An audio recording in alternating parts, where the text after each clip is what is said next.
Greece shipwreck, hundreds feared dead with questions left unanswered.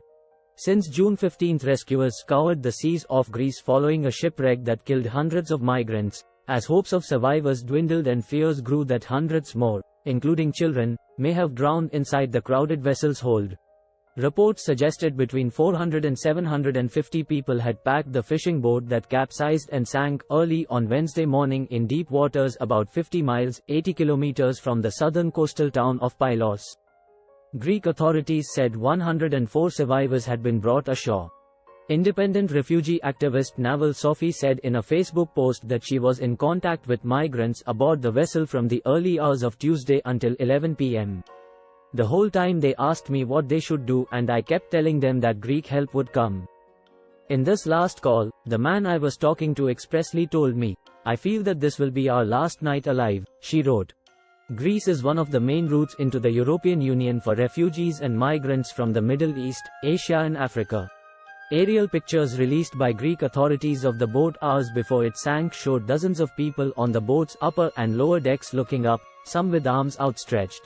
But Greek officials said people on the crowded decks repeatedly turned down attempted assistance from a Greek Coast Guard boat shadowing it, saying they wanted to reach Italy.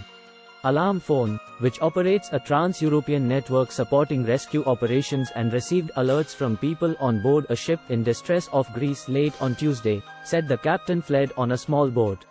Does the version of Greek officials make sense? Who is to blame for hundreds of lives, put it right, hundreds of families losing their loved ones? European Union, Greece, international organizations, or human traffickers? Someone must be held accountable. On Thursday evening, thousands of leftist protesters rallied in Athens and the northern city of Thessaloniki demanding European Union migration policies be relaxed. A group of protesters in Athens hurled petrol bombs at police who responded with tear gas.